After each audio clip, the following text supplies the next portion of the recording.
Welcome back to the Talent Spark podcast. Today we are joined by Claudia Cavalluzzo, Director at Converge Challenge. Welcome, Claudia. Hi, Ewan. Good to see you. Great to have you along today. Now, today we are going to find out a little bit more about Converge Challenge, what it all is, what it means. Have a little chat about diversity and inclusion. We've got a campaign running just now about inclusion, and just get some insight from you, some predictions for 2021. So Claudia, do you want to just give us a bit of insight as to your role at Converge and what Converge really is? Yes, I'll do that. Thank you, Ewan. So I'm Claudia, Director of Converge. I have been the director since 2018 when I took over from my predecessor and the founder of Converge, Olga Kozlova. So Converge is the largest company creation program dedicated to the university network. We provide guidance through training, network, as well as funding to emerging entrepreneurs from all of Scotland's universities and research institutes. Whether they are staff, students, and graduates, we provide support to them all across Scotland.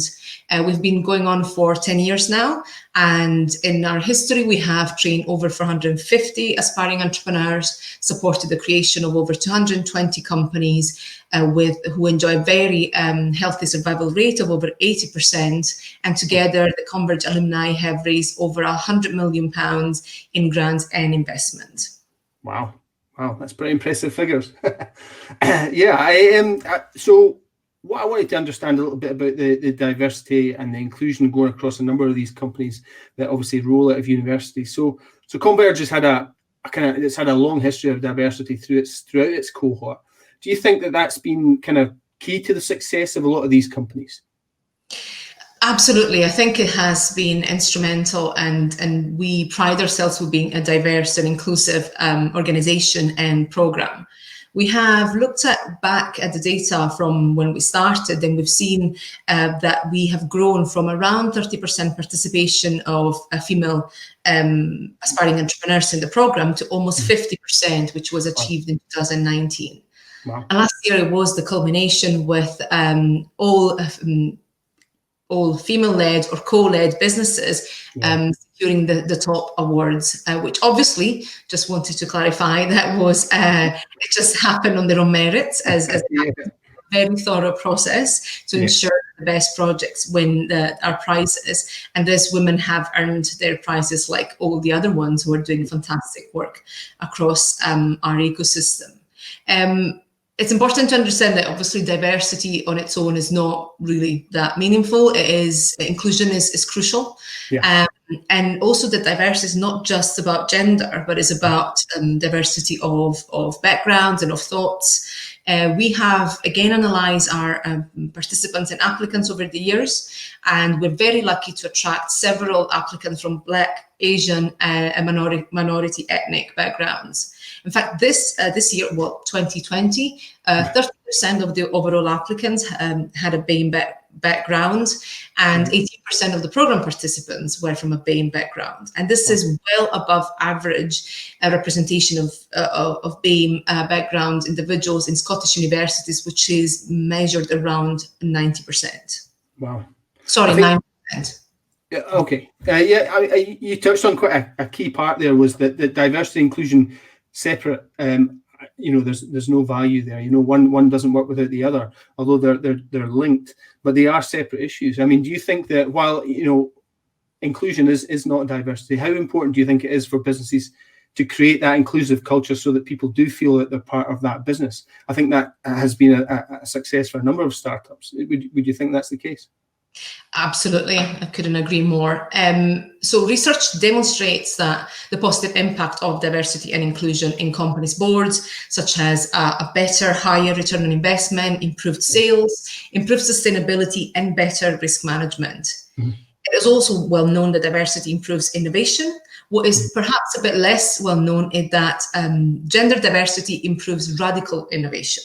Mm-hmm. And that's hugely important. So improving gender diversity is not just a moral imperative, it is an economic one.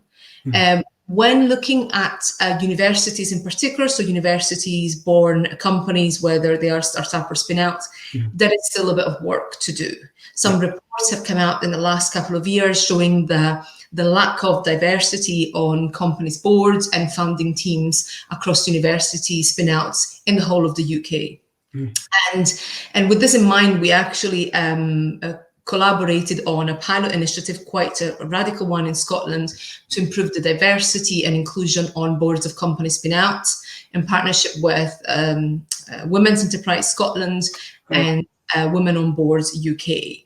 And the idea was to really provide the kind of mindset and the connections that are needed for to improve diversity and inclusion on companies. I think too often people say there aren't enough people with diverse backgrounds. That's just not true. They are there. There's just, if you allow me, a bit of laziness and a bit of fear of challenging the status quo and fear of doing things in a different way. One is so used to doing things based on their own black books, which might be probably not very diverse. So we're challenging people to doing things a bit differently, because like with women, female speakers on events, we have proven that that's possible to have a full female lineup. It's not that difficult, so it's not that difficult to improve the diversity on companies' boards and funding teams if one just thinks about it. No, I completely agree. I mean, it seems that people have been putting barriers up and challenges up and saying, well, it's like you say, it's difficult. But have you seen some good examples of businesses who are really getting this right? Well, globally, it's interesting to see how diversity and ESG goals are becoming very, very important. For instance, Goldman Sachs, an investment firm, has introduced an investment criterion, which is to invest in a company to help them scale, they have to have a diverse board. Okay. So this is becoming hugely important. So we expect that to be reflected in government schemes across the world, hopefully in the UK and in Scotland as well. It has to become the norm. So following the example of companies like Goldman Sachs, but all the way down to smaller organizations, that has to become the norm. And interestingly, I think one has to breathe diversity and inclusion. It's not just in a space, in a sector, on the board or on the operations or on the PR. A very simple way to do this is, for instance, to follow Social Investment Scotland. They actually have a policy that they don't join panels if the panels are not diverse. So whether it's panels or speakers panels. So it could be as simple as that. If we all did that, I think, the panels might look a bit different, and then it became a bit more just the norm. Yeah, I think taking ownership, everybody taking individual ownership and recognizing that there needs to be that diversity there in every aspect of life. Slight change of topic. In principle, the Brexit has now been agreed. Do you think what do you think the impact is going to be in some of the startups in Scotland and perhaps even the universities? I mean, don't get me started on Brexit. I was hoping until the end that there might be some sort of magic that would save us all, but here we are dealing with the aftermath. I think personally, the freedom of movement has been instrumental. I mean, if it wasn't for that, I wouldn't be here in the first place. We also see that around half of our applicants are actually come from outside the UK, with 25% being from the EU. So that's hugely important, obviously, because that flow of people and that again, diverse thoughts and minds is so important for innovation. So far, we haven't seen a drop in these numbers. I'm afraid that the worst still has to come, but I hope that collectively we can send a very strong message that despite maybe more bureaucratic hurdles that will need to be overcome, there is still a good reason for coming to Scotland, and Converge could be one of them. Obviously, we have fantastic universities which are worldwide renowned, and I think that will still attract a flow of really talented people. And I also don't think it's all doom and gloom, because entrepreneurs are intrinsically problem solvers. And I think that the barriers will just represent a challenge, and an entrepreneur looks at a challenge in a different way. They look at it as an opportunity. So I am very hopeful that they will not only overcome these challenges, but they will also identify new opportunities that you never know, new companies might emerge from those challenges. Absolutely. I mean, that, the last the last recession, we had Uber and we had Airbnb. So there's always opportunity in these situations. So just to go back to Converge, I noticed the partnership between Converge and Cisco, which is really exciting news. It's a fantastic development. Can you tell us a little bit what that means for the program now? So we are super thrilled to bring Cisco on board as a partner and as our tech partner.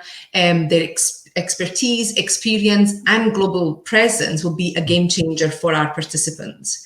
Interestingly, their interests obviously lie a lot in technology, from AI to machine learning to some of the areas I don't really understand, but it also spans to from tech to sustainability and circular economy, which that means that it will be hugely valuable for all our participants, not just the hardcore tech entrepreneurs. Okay. We will have access, we as an organization and our participants, to their tech solution, to their CTO, which is an absolutely money can't buy opportunity, and further down the line to their investment arm, which we need to be ambitious and hope that one of our companies will soon become a Cisco investee. You never know. Absolutely. Well, I mean, it sounds fantastic. Obviously, 2020 has been incredibly challenging for everyone. How did you find adapting to the new virtual world, I suppose, and putting on Converge through a virtual platform? Yes, that's been interesting. When you think your job entails and you're getting quite comfortable, something like a global pandemic hits you. So for us, we used to rely a lot on face-to-face interaction, on building relationships based on trust, and having to pivot digitally has been challenging. And I can't deny that for the first couple of weeks, I probably was in some sort of shock or trauma. I'm not quite sure what to do, what our priorities were. And I think your human instinct is to help others instead of thinking about, yourself. And then I realized that the best thing I could do was to support my team to deliver a program that was still of value for our universities, for our customers, and Scotland. So it was really, for me, that the secret was in the team. I'm so lucky that I'm surrounded by incredibly talented, passionate, experienced individuals. And together, we had the answer. I couldn't have come to it by myself. So very quickly, adapted to this new world. We delivered a slightly modified campaign to attract people, which was the best campaign so far. We received a record number of applications, which is really not what I expected. The training was very well received and it was delivered fully online. And despite the lack of social interaction, there was still that sense of community and belonging, which I think is crucially important in times like this where we're all a bit socially isolated. So for me, that has made the year, yes, challenging, obviously on a personal level, but professionally really inspiring and humbling. And I just love working with my team, and that what makes Converge really unique. Absolutely. Going forward, I suppose, is this going to create a different event for Converge, you think, or is this going to be just a hopefully we don't have too many more pandemics, but perhaps a one-off, or do you think this might change the kind of structure of your competition? Well, my husband believes as this is just the start of global pandemics, but let's hope that he's wrong and conspiracy theories will remain just theories. I think like many others, we have uncovered some opportunities throughout this pandemic.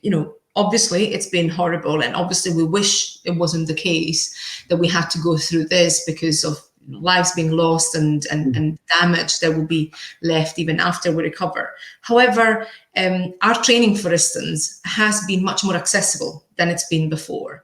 And again, that speaks again to that kind of inclusion that we're talking about, where people with caring duties have been able to attend because they could attend from their homes, or they could access our recordings, which meant that if they only had time in the evening, they could still participate in that. So that the digital world allows for a much wider reach and much more accessible kind of opportunity for so many that live remotely already and might be stuck somewhere. We had people joining us from other countries, and that was possible, and it couldn't have been possible. I mean, obviously Scottish-based students or researchers, but perhaps they just had travelled to Germany, like our creative winner, and couldn't come back, and yet she could still participate in our programme. Yeah, I mean, that's the beauty of it, isn't it?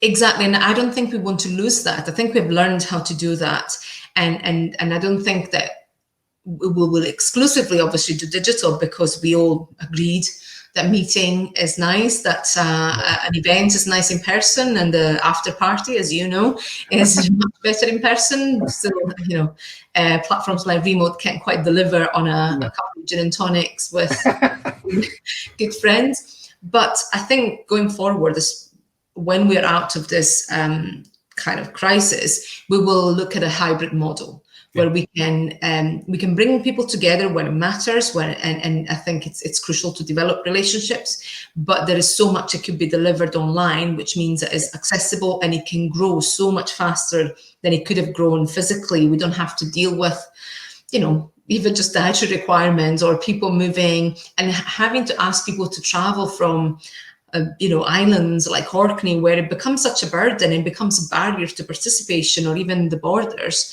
So I think that's an element that we will retain. And equally for events, we can't wait to have them in person, but streaming them will allow us to engage with the global audience, like we have done in the last two events last year, where we've had people from America to India, and that's been really great. We couldn't have done this if we had the traditional event in Edinburgh, Glasgow. Yeah. No, that it is exactly that. I think it opens up a broader audience, doesn't it? That's exactly what we're looking for. So obviously, Converge 2021 has just kicked off. What should potential applicants focus on in their, for their application? Well, as always, we welcome application from all sectors, and we are very excited to see what the trends are going to be. We expect growth, like we have seen in the last few years, in data-driven innovation, in digital engagement, and life sciences, where Scotland is really, really strong. Yeah. We also expect a surge in propositions tackling the climate challenge, in particular, given that all being well, Scotland will be hosting COP26 this November. So we're all crossed for that. And I think that will really put Scotland on a global stage. And I think that, together with the fantastic innovation that many Scottish entrepreneurs have shown in the last few years, will really put Scotland at the forefront. And we will have some news in this area. So watch the space for something to come soon. Certainly will. Now your final question. You're a key voice in the entrepreneurial ecosystem. So, what are your predictions for 2021? What are the exciting sectors we should be looking out for? You mentioned obviously renewable energy and life sciences. What should we be looking out for this year? I'm not sure about being a key voice. If you're saying I'm very opinionated, probably yes, that's true. So I genuinely think that this is an opportunity that we all have, the whole world, to reinvent ourselves. And I think it is what entrepreneurs do best, to reinvent things and to do old things in new ways. And we have seen so much of that happening, from local businesses all the way to global businesses. And I think I expect a lot of innovation in the way we engage with each other. I'm hoping and working hard to drive innovation in creative industries, because they have kept us alive throughout this pandemic, but they have to reinvent themselves. A little bit. So I think we will see a little bit of that. So we are encouraging application in the space. Obviously, technology remains hugely important in Scotland. Edinburgh and Scotland are a tech hub, and that I think is here to stay. So I think climate change, digital engagement, and creative industries, I think, will be emerging themes, hopefully from this year. Yes, fingers crossed. Well, listen, thank you very much. For those that are listening, how can they find out more about Converge Challenge and perhaps engage with yourself? Yes, so please do engage with us. We are a very welcoming and approachable team, willing to speak to anyone, whether you are from a university or not. We have a brand new website that has come to life, I think, this morning. So go have a look, and there should be information there to who to contact, but always happy to engage with anybody. So you'll find me on social media, Claudia Converge on Twitter or Instagram or LinkedIn. So I sound like an omnipresent person, but I'm not that weird. No. But yes, always happy to engage with the ecosystem and with people like yourselves, Ewan. Perfect. Well, listen, thank you very much, and all the best for the competition this year. We will speak to you soon. Thank you very much.